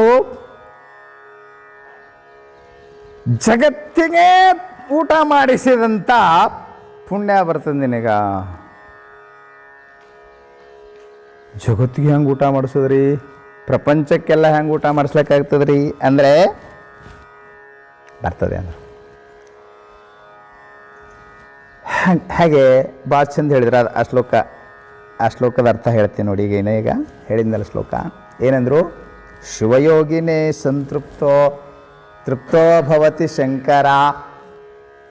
ಶಿವಯೋಗಿ ತೃಪ್ತನಾದರೆ ಶಂಕರ ತೃಪ್ತನಾಗ್ತಾನಂತ. ಶಂಕರ ಅಂದರೆ ಪರಮಾತ್ಮ. ಶಿವಯೋಗಿ ತೃಪ್ತ ಆದರೆ ಯಾರು? ಶಿವಯೋಗಿನೇ ಸಂತೃಪ್ತೋ ತೃಪ್ತೋ ಭವತಿ ಶಂಕರ. ಶಿವಯೋಗಿ ತೃಪ್ತ ಆದರೆ ಶಂಕರ ಪರಮಾತ್ಮ ತೃಪ್ತ ಆಗ್ತಾನೆ. ಇವ ತೃಪ್ತ ಆದ್ರೆ ಅವ ಹೆಂಗೆ ತೃಪ್ತ ಆಗ್ತಾನೆ ರೀ? ನಿಮ್ಗೆ ಹಿಂಗೆ ಡೌಟ್ ಐತಿ, ಪ್ರಶ್ನೆ ಕೇಳ್ತೀರಿ. ಅದಕ್ಕೂ ಒಂದು ಉದಾಹರಣೆ ತಯಾರಿ ಇಟ್ಟಿರ್ತೀವಿ ನಾವು. ಏನು ಈಗ ಹೊಟ್ಟೆಯಾಗ ಶಿಶು ಐತಿ. ಶಿಶು ಎಲ್ಲಿರ್ತದೆ? ಮೊದಲು ಹೊಟ್ಟೆಯಾಗಿರ್ತದಲ್ರಿ. ಹೊಟ್ಟೆಯಾಗ ಶಿಶು ಐತಿ. ತಾಯಿಯ ಹೊಟ್ಟೆಯಲ್ಲಿ ಶಿಶು ಇದೆ. ನೀವು ಆ ಶಿಶುವಿಗೆ ಉಣಿಸ್ಬೇಕು ಅಂತ ವಿಚಾರ ಮಾಡಿರಿ. ಯಾಕೆ? ಶಿಶು ಅಂದ್ರಿ ಚಂದ ಬೆಳಿಬೇಕಲ್ಲ. ಅದು ಅರ್ಧಂಬರ್ಧ ಬೆಳೋದು 7 ತಿಂಗಳಿಗೆ ಹೊರಗೆ ಬಂತಂತಂದ್ರೆ ಭಾಳ ಡೇಂಜರ್ ಇರ್ತದೆ, ಭಾಳ ಹೈರಾಣ ಇರ್ತದೆ. ಹಾಗಾಗಿ ಅದು ಪೌಷ್ಟಿಕ ಆಹಾರವನ್ನು ಪಡೆದು ಬೆಳಿಬೇಕು ಶಿಶು. ಅದಕ್ಕೆ ಉಣಿಸ್ಬೇಕು ಅಂತ ವಿಚಾರ ಮಾಡಿರಿ. ಹೆಂಗೆ ಉಣಿಸೋರು?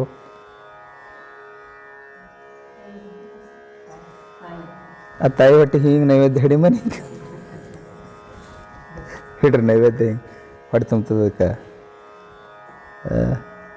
ಶಿಶು ಉಣ್ತದೆ.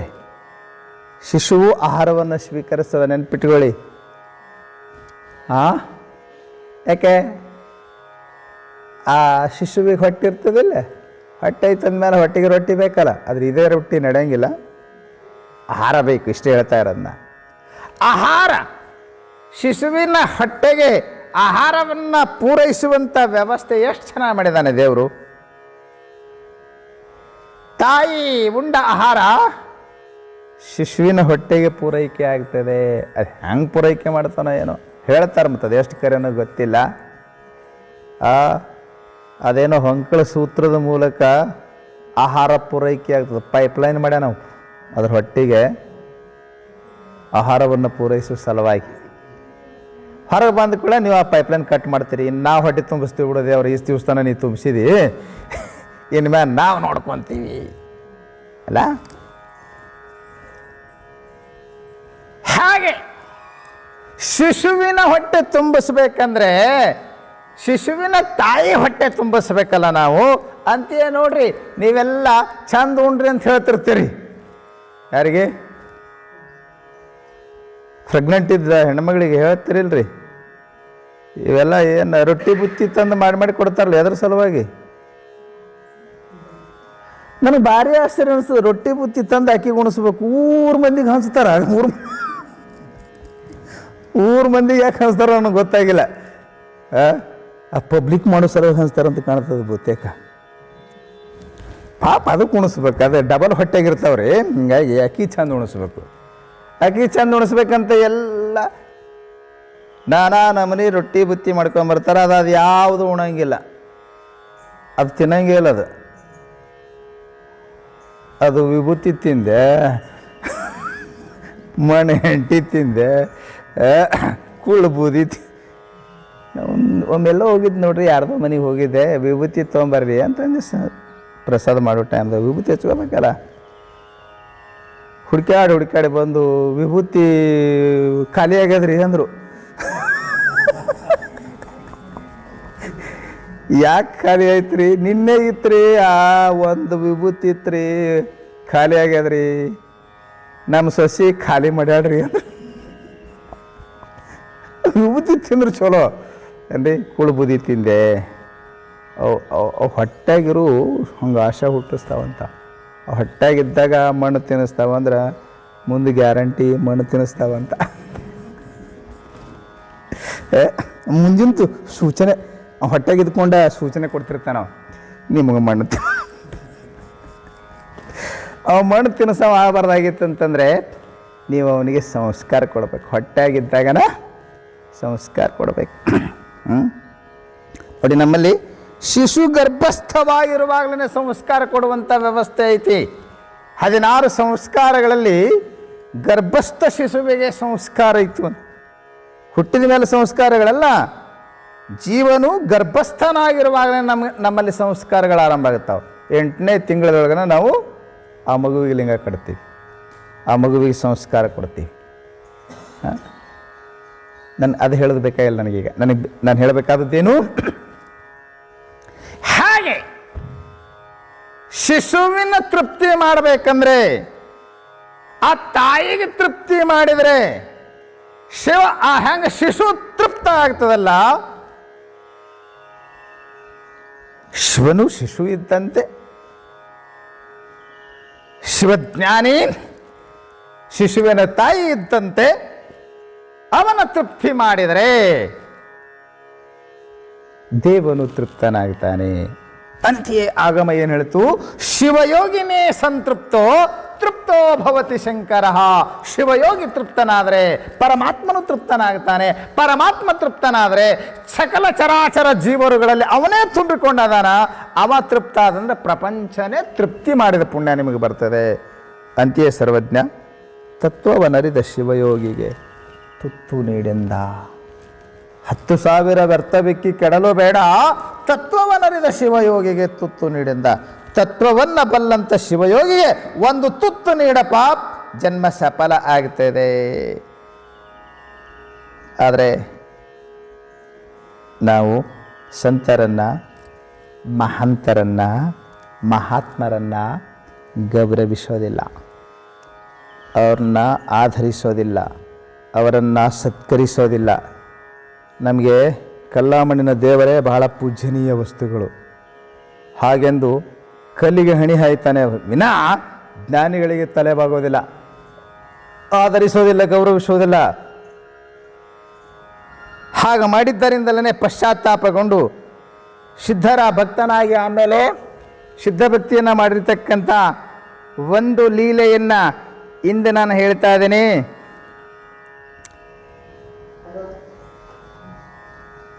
ಸಿದ್ಧಾರೂಢರ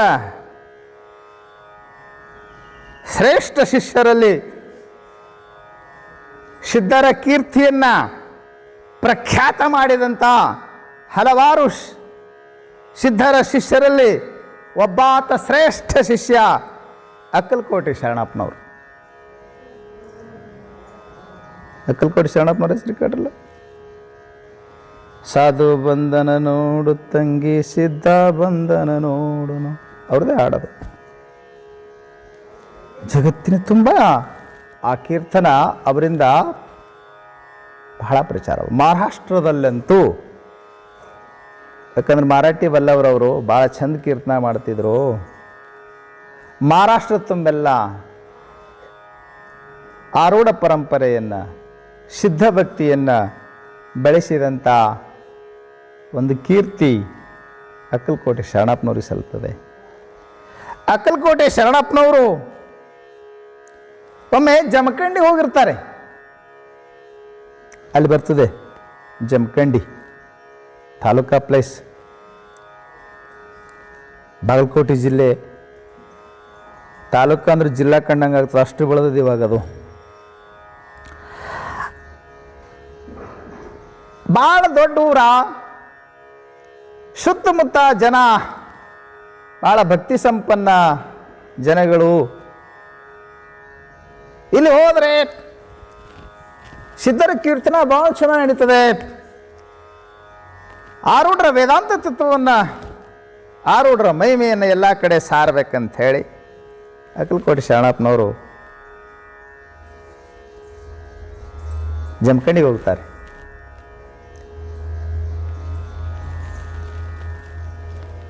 ಜಮಖಂಡಿಗೆ ಒಂದು ಕೆಲ ಜನ ಬಡವರು ನೋಡ್ರಿ, ಸಾಧು ಸಂತನ ಹಚ್ಕೊಂಡವ್ರು ಹೆಚ್ಚಾಗಿ ಬಡವರೇ ಇರ್ತಾರೆ. ಅಕ್ಕಲಕೋಟೆ ಶರಣಪ್ಪನವರು ಹ್ಯಾಂಗೆ ಮಾಡೋದು ಬಸಣ್ಣ, ನಿಮ್ಮ ಊರಾಗ ಕೀರ್ತನ ಹೇಳ್ಬೇಕಂತ ಮಾಡೀನಿ, ಬರ್ರಪ್ಪ ನಮ್ಮ ಊರಾಗ ಮಂದಿ ಎಷ್ಟು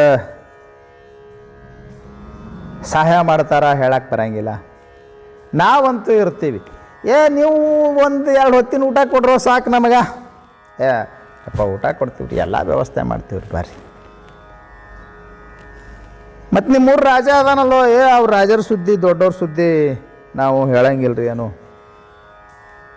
ಈ ಊರಾಗ ದೊಡ್ಡ ದೊಡ್ಡ ಶ್ರೀಮಂತರು ಇರ್ತಾರೆ ನೋಡ್ರಿ, ನಾವು ಭಾಳ ಕಡೆ ನೋಡ್ತೀವಿ, ಅವು ಮಠದ ಕಡೆ ಬರಂಗಿಲ್ಲ. ಗುರುಗಳನ್ನ ನಿಟ್ಟು ನಿಲ ಸೇರಂಗಿಲ್ಲ, ಬರೀ ಸೇರಂಗಿಲ್ಲಲ್ಲ ಅವರು, ನಿಟ್ಟು ನಿಲ ಸೇರಂಗಿಲ್ಲ. ಇನ್ನು ರಾಜರ ಸುದ್ದಿ ಭಾಳ ದೊಡ್ಡ ಮಂದಿ ರೀ, ಅವ್ರ ಮಂದಿ, ಆ ದೊಡ್ಡ ಮಂದಿ ಸುದ್ದಿ ನಾವೇನು ಹೇಳಮ್ರಪ್ಪ, ನಾವು ನಿಮಗೇನು ವ್ಯವಸ್ಥೆ ಅಂತೀವಿ ಅದನ್ನು ಮಾಡ್ತೀವಿ ಬರ್ರಿಯಪ್ಪ ಅಂತವು ಮುಗ್ಧ ಜನ ಕರೆದ್ರು. ಭಾಳ ರಾಜನ ನೋಡ್ಕೊಳ್ಳೋಮ್ ಹಿಂದ್ರಾಗಡೆ, ರಾಜನ ತೋಣೆ ಮಾಡ್ತೀವಿ. ರಾಜಾಧಿರಾಜ ಮಹಾರಾಜ ನಮ್ಮ ಸದ್ಗುರುನಾಥ ಅದಾನ, ನಮ್ಗೆ ಒಂದು ಹೊತ್ತು ಊಟ ಕೊಡಪ್ಪ ನೀನು ಬಸಣ್ಣ, ಒಂದು ಹೊತ್ತು ಊಟ ಕೊಡು ಸರ್. ಆಯ್ತಪ್ಪ ಬರ್ರಿ. ಅಕ್ಕಲಕೋಟೆ ಶರಣಪ್ಪನವರು ಜಮಖಂಡಿಗೆ ಹೋಗ್ತಾರೆ. ಹನುಮಂತ ದೇವ್ರ ಗುಡಿ ಒಳಗೆ ಸಿದ್ಧರ ಚರಿತ್ರೆಯನ್ನು ಕಿತ್ತನೆ ಮಾಡ್ತಾ ಇರ್ತಾರೆ. ಅಲ್ಲಿ ಹನುಮಾನ ಮಂದಿರ ಐತಿ, ಭಾಳ ದೊಡ್ಡ ಹನುಮಾನ ಮಂದಿರ ಐತಿ. ಇಲ್ಲಿ ಶರಣಪ್ಪನವರು ಕೀರ್ತನ ಮಾಡಿದರು ಅಂತ ನೋಡೋಣ ಅಂತ ಮುದ್ದಾಮ ನಾನು ಜಮಖಂಡಿಗೆ ಸಹಜಾನಂದರ ಮಠದಲ್ಲಿ ವೇದಾಂತ ಪರಿಷತ್ತಿಗೆ ಹೋದಾಗ ಮುದ್ದಾಮ ಹನುಮಾನ ಮಂದಿರ ನೋಡಕ್ಕೆ ಹೋಗಿದ್ದೆ. ದೊಡ್ಡ ಹನುಮಾನ ಮಂದಿರ ಐತಿ ಜಮಖಂಡಿ ಒಳಗೆ. ಆ ಹನುಮಾನ ಮಂದಿರದಲ್ಲಿ ಸಿದ್ಧರ ಒಂದು ಫೋಟೋ ಇಟ್ಕೊಂಡು ಸಿದ್ಧಾರೂಢಪ್ಪನ ಫೋಟೋ ಸ್ಥಾಪನಾ ಮಾಡಿ ಕೀರ್ತನ ಮಾಡ್ತಿರ್ತಾರೆ. ಶರಣಪ್ಪನವ್ರ ಕೀರ್ತನ ಅಂದರೆ ಅಪರೂಪದ ಕೀರ್ತನ. ಜನ ಭಯಂಕರ ಜನ ಸೇರ್ಲಾಕ, ಗುಡಿ ಜಾಗ ಸಾಕಾಗಲಿಲ್ಲ, ಗುಡಿ ಮುಂದಿನ ಪ್ರಾಂಗಣ ಜಾಗ ಸಾಕಾಗಲಿಲ್ಲ. ಭಾರಿ ಹೇಳ್ತಾರೆ, ಏನು ಚಂದ ಹೇಳ್ತಾರಂತ ಸುದ್ದಿ ಆಯಿತು. ಧಾವಿಸಿ ಜನ ಬರ್ತಾ ಇತ್ತು. ಈ ಶಾಸ್ತ್ರ ಕೀರ್ತನ ನಡೆದ ಸುದ್ದಿ ಈ ಶ್ರೀಮಂತರಿಗೆ ರಾಜರಿಗೆ ದೌಡ್ ಮುಟ್ಟಂಗಿಲ್ಲ. ಅವ್ರ ಕಿಮ್ಯಾಗ ಅವು ಬರೇ ಪಾಪದ ಮಾತುಗಳೇ ಬೀಳ್ತಿರ್ತಾವೆ, ಪುಣ್ಯದ ಮಾತುಗಳೇ ಬೆಳೆಯಂಗಿಲ್ಲ ಅವ್ರ ಕಿಮ್ಯಾಗ. ಏನ್ರಿ ಯಾಕೆ ಅವ್ರಿಗೆ ಹೋಗಿ ಹೇಳೋರು ಕಡಿಮೆ, ದೌಡ್ ಬೆಳೆಯಂಗಿಲ್ಲ ಅವ್ರ ಕಿಮ್ಯಾಗ. ಹಿಡ್ಕೊಂಡು ತಂದು ಕುಂದ್ರಿಸಿದ್ರು ಕಿಮ್ಯಾಗ ಬೆಳೆಯಂಗಿಲ್ಲ. ಏನು ತಾನೇ ಹೋಗಿ ಅಲ್ಲಿ ಕಿಮ್ಯಾಗ ಬಿಡ್ಬೇಕ್ರಿ ಏನ್ರಿ.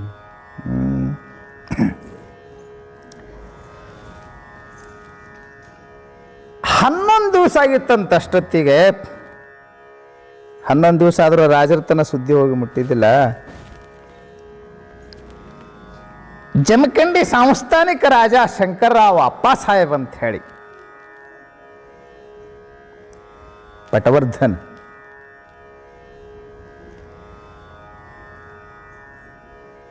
ಆ ಜಮಖಂಡಿಯ ಶಂಕರರಾವ್ ಅಪ್ಪ ಸಾಹೇಬ್ ಪಟವರ್ಧನ ಮಹಾರಾಜನ ಕೈ ಕೆಳಗೆ ಕೆಲಸ ಮಾಡತಕ್ಕಂಥ ಅವ್ರ ಕೈ ಕೆಳಗೆ ದಿವಾನರಾಗಿರ್ತಕ್ಕಂಥವ್ರು ರಾಮರಾವ್. ಅವ್ರಿಗೆ ಈ ಸುದ್ದಿ ಮುಟ್ಟಿ ಕೀರ್ತನಾ ಭಾಳ ಚಂದ ಹೇಳ್ತಾರಂತ, ಹುಬ್ಬಳ್ಳಿ ಕಡೆಯಿಂದ ಬಂದಾರಂತ, ಮೂಲತಃ ಮಹಾರಾಷ್ಟ್ರದವ್ರಂತ. ಹಿಂಗೆ ಸುದ್ದಿ ಆಗಿರ್ತಾವ ನೋಡ್ರಿ. ಏನ್ರಿ ಅವನು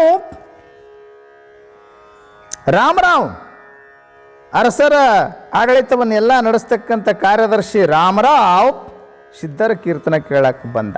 11ನೇ ದಿವಸಕ್ಕೆ ಬಂದಂತ. ನಾ ಹೇಳಿದೆ ನಿಮ್ದು ನಿಧಾನವಾಗಿ ಸುದ್ದಿ ಮುಡುತ್ತದೆ ಅಂತ ಹೇಳಿ. ಸುದ್ದಿ ಆದಮೇಲೆ ರಾಮರಾವ್ ಅವರು ಒಂದು 2 ದಿವಸ ಬಂದ ಮೇಲೆ ಶರಣಪ್ಪನವರು ಮಹಾರಾಜರಿಗೆ ಬರ್ಲಾಕ್ಕೆ ಹೇಳ್ರಿ, ಇದು ಇನ್ನೊಂದು 10 ದಿವಸ ನಡೀತದೆ, ಆಮೇಲೆ ಮುಕ್ತಾಯ ಆಗ್ತದೆ.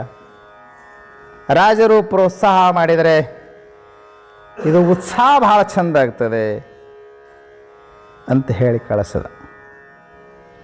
ಅವ್ರ ಕೀರ್ತನಾ ಮಂಗಲ ಆಯಿತು. ಮಂಗಲ ಆದಮೇಲೆ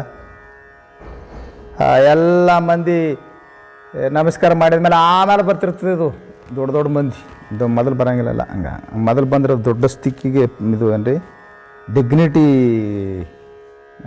ಹಾಳಾಗ್ತದಂತ ಕಾಣ್ತದೆ. ಆಮೇಲೆ ಬರ್ತಿರ್ತದೆ ಮಂದಿ. ಆಮೇಲೆ ನಮಸ್ಕಾರ ಮಾಡ್ಲಿಕ್ಕೆ ಬಂದಾಗ ಶರಣಪ್ಪನವ್ರು ಅಂದರು, ತಾವು ಬಂದ್ರಿ, ಭಾಳ ಚಲೋ ಆಯಿತು, ಭಾಳ ಖುಷಿ, ಭಾಳ ಸಂತೋಷ. ನಿಮ್ಮ ಮಹಾರಾಜರನ್ನ ಇಟ್ಟು ಕರ್ಕೊಂಬರಲ್ಲ. ಆಯ್ತ್ರಪ್ಪ, ಪ್ರಯತ್ನ ಮಾಡ್ತೀನಿ. 1 ದಿವಸ ಹೋಯ್ತು, 2 ದಿವಸ ಹೋಯ್ತು, ಹೇಳಿದ ಮೇಲೆ 3ನೇ ದಿವ್ಸಕ್ಕೂ ಬರಲಿಲ್ಲ. ಮಾತು ಶರಣಪ್ಪನ ಸುಮ್ಬಿಡೋರಲ್ಲ ಅವರು.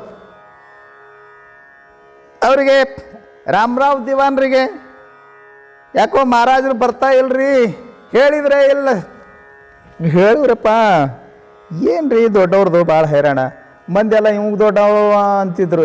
ಇವ್ರು ಮಿನಿಸ್ಟ್ರ್ ಇಲ್ಲ, ಪ್ರೈಮ್ ಮಿನಿಸ್ಟ್ರ್ ಇದ್ದಂಗೆ ಅವರು. ಅವನಿಗೆ ಅವ್ರು ರಾಜರ್ರಿ ದೊಡ್ಡವರು, ಭಾಳ ನಮಗೂ ಒತ್ತಾಯ ಮಾಡಿ ಹೇಳಕ್ಕೆ ಬರೋಂಗಿಲ್ಲ. ಆದ್ರೆ ಅವ್ರ ಮನ್ಯಾಗ ಅವರು ಒಂದು ಸತ್ಕಾರ್ಯ ಮಾಡ್ಲಾಕತ್ತಾರ್ರಿ. ಶರಣಪ್ಪನವ್ರು ಕೇಳಿದ್ರಿ, ಏನು ಮಾಡ್ಲಾಕತ್ತಾರ? ಏನಿಲ್ರಿ, ಅವ್ರಿಗೆ ಮಕ್ಕಳಿಲ್ರಿ, ಗಂಡು ಮಗು ಇರಲಿಲ್ಲಂತ. ಮಕ್ಕಳಿದ್ದು, ಹೆಣ್ಮಕ್ಳಿದ್ದು, ಗಂಡು ಮಕ್ಕಳಿರಲಿಲ್ಲ.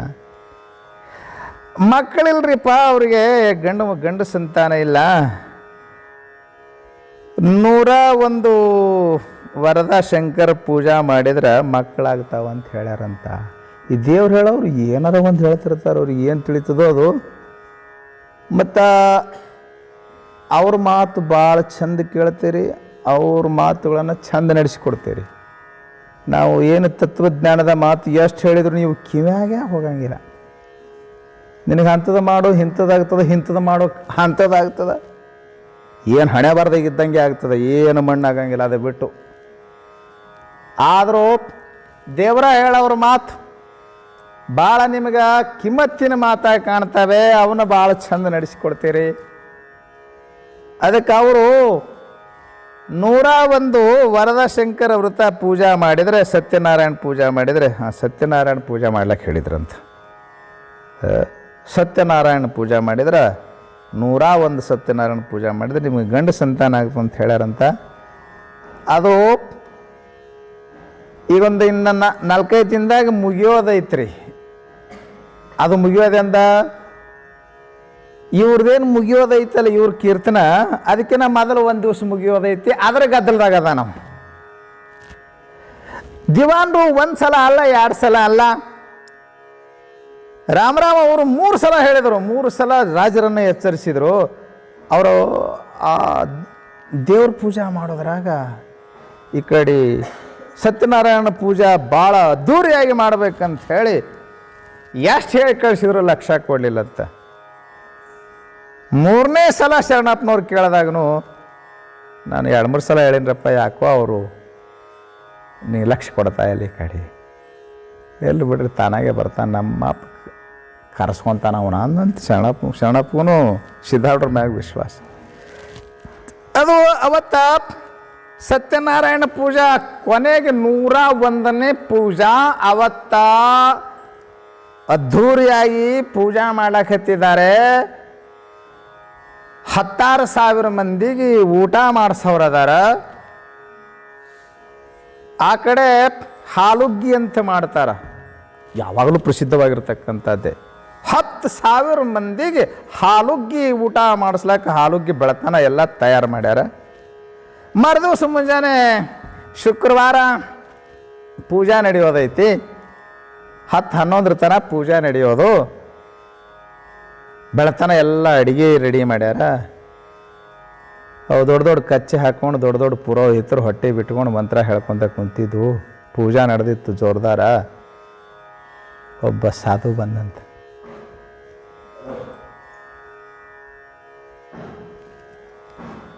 ರಾಜರ ಮನೆಗೆ ಹೋಗೋದು ಭಾಳ ಕಷ್ಟ ಇರ್ತದೆ. ಆ ದ್ವಾರಪಾಲಕ ಏನಿದ್ನಲ್ಲ ಅವನಿಗೆ ಆಶ್ಚರ್ಯ ಅನಿಸಿತ್ತು. ಯಾಕೆ ಅಂತಂದರೆ ಶರಣಪ್ಪನವ್ರು ಏನು ಕೀರ್ತನ ಹೇಳ್ತಿದ್ರಲ್ಲ, ಆ ಕೀರ್ತನ ಕೇಳಕ್ಕೆ ಮತ್ತು ದಿವಸ ಹೋಗ್ತಿದ್ನಂತೆ ದ್ವಾರಪಾಲಕ. ಆ ಶರಣಪ್ಪನವ್ರು ಏನು ಫೋಟೋ ಇಟ್ಟುಕೊಂಡು ಕೀರ್ತನ ಮಾಡ್ತಿದ್ರಲ್ಲ, ಈ ಸಾಧು ಆ ಫೋಟೋದಾಗಿದ್ದ ಮಹಾತ್ಮ ಕಂಡಂಗೆ ಕಾಣ್ತಿದ್ದ. ಅವರೇ ಬಂದಾರ ಏನಿವರು, ಅವರೇ ಇರ್ಬೇಕಂತ ಕಾಣ್ತದೆ. ಅವ ಇಷ್ಟೊತ್ತಿಗೆ 20 ದಿನಗಳ ಪರ್ಯಂತರ ಸಿದ್ಧರ ಕೀರ್ತನೆಯನ್ನು ಎಲ್ಲರ ಮನಸ್ಸಿನ ಮ್ಯಾಗ ಪರಿಣಾಮ ಬೀರುವಂಗೆ ಶರಣಪ್ಪನವ್ರು ಹೇಳಿದ್ರಲ್ಲ, ಕೇಳಿ ಅವ್ರ ಮ್ಯಾಗ ಭಕ್ತಿ ಮೂಡಿತ್ತು.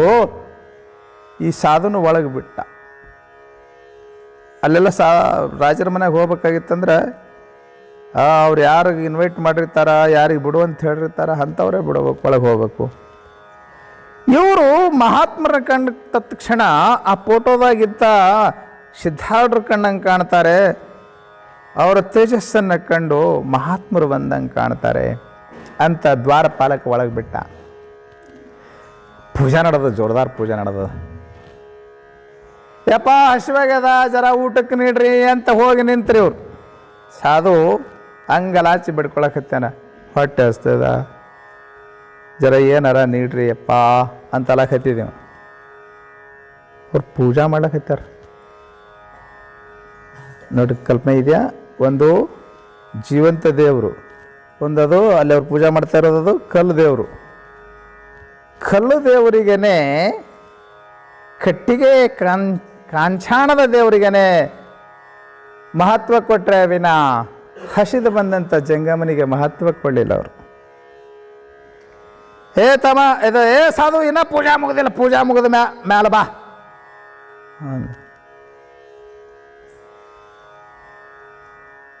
ಯಪ್ಪ ಹಸಿದು, ಭಾಳ ಹಸಿದು ಬಂದೀನಿ ರೀ, ಹೊಟ್ಟೆ ಹಸು ಸಾಯ್ಲಕತ್ತದ್ರಿ, ಒಂದಿಟ್ಟು ದಮ್ಮ ಪರೀಕ್ಷೆ ಮಾಡ್ಲಕ್ಕೆ ಹೋಗ್ಯ, ಹಸದು ಬಂದೀನಿ ರೀ, ಕೊಡ್ರಿ ಒಂದಿಟ್ಟು ಏನಾರ. ಅದ ನಿಮ್ಮ ದೇವ್ರಿಗೆ ಮಾಡಿದ್ದು ಬೇಡ, ನಿನ್ನಿದ್ದು ಥರ ಕೊಡ್ರಿ ಅನ್ನಂತೀವ. ಇಲ್ಲ ಇನ್ನು ಪೂಜಾ ಮುಗಿತಾನ ನಾವು ನೀಡಂಗಿಲ್ಲ ಹೋಗಂತ ಬೆದರಿಸಿ ಕಳಿಸಿದ್ರು. ಅವ್ರು ರಾಜರಾರ ಇದಕ್ಕೆ ಕುಂತಿದ್ರು. ನೀವು ಹೋಲಾರ್ದವ ಅವ